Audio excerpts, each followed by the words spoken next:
est-ce que je parle ou est-ce que je me tais? Si je parle, effectivement, je risque de mettre une partie de la population en sidération et en stratégie du choc, en choc.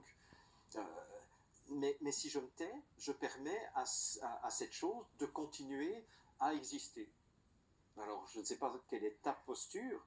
Moi, ma posture, c'est de dire, je continue à dire, même si c'est... Je pense qu'on est vraiment manipulé par des gens qui montent des opérations psychologiques à coup de techniques d'ingénierie sociale, et que ces gens-là, notamment, ils doivent être capables non seulement de manipuler l'énorme majorité des gens, mais aussi d'essayer de manipuler quelque part l'opposition. Oui. Ce qu'on appelle l'opposition contrôlée, elle n'est pas nécessairement contrôlée par... ils ne sont pas en mission, ils ne sont pas payés, rémunérés, mais ils sont adroitement informés ou sous-informés ou désinformés par des ingénieurs sociaux. Et par exemple, dans l'histoire du Covid, tu crois que c'est la même moi j'ai toujours été opposé au traitement alternatif, par exemple, hydroxychloroquine ou à l'ivermectine. J'ai dit, mais pourquoi, alors que c'est une fausse pandémie, se jeter sur des remèdes comme ça qui peuvent être dangereux? Le docteur Mike Yeadon, l'ancien de Pfizer, il vient de faire tout un article en disant que l'ivermectine était un puissant comment est-ce qu'on dit, un médicament qui provoque l'infertilité. C'est quand même bizarre.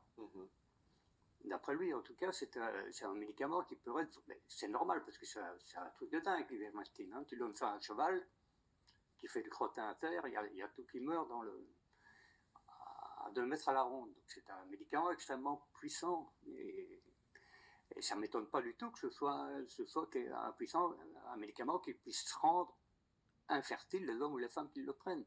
Donc tu te dis après coup, mais au fond, est-ce que les gens qui ont promu ces remèdes alternatifs, est-ce qu'ils n'étaient pas aussi manipulés par les ingénieurs sociaux qui sont derrière la pandémie? Voilà, c'est une question que je pose. Et sur le pédosatanisme, je me pose la même question. Et est-ce que c'est pas quelque part, parce que tout ça au départ aussi, ça vient de QAnon, qui pour moi, je suis désolé, est une opération psychologique qui a été montée par l'équipe de Trump. Oui. Non, mais tu vois, même sur ce plan-là, je t'avoue, moi, je suis tombé dans le panneau de Didier Raoult jusqu'au mois de juillet 2020, où j'ai cru effectivement que l'hydroxychloroquine, c'était la chose qui allait sauver les gens.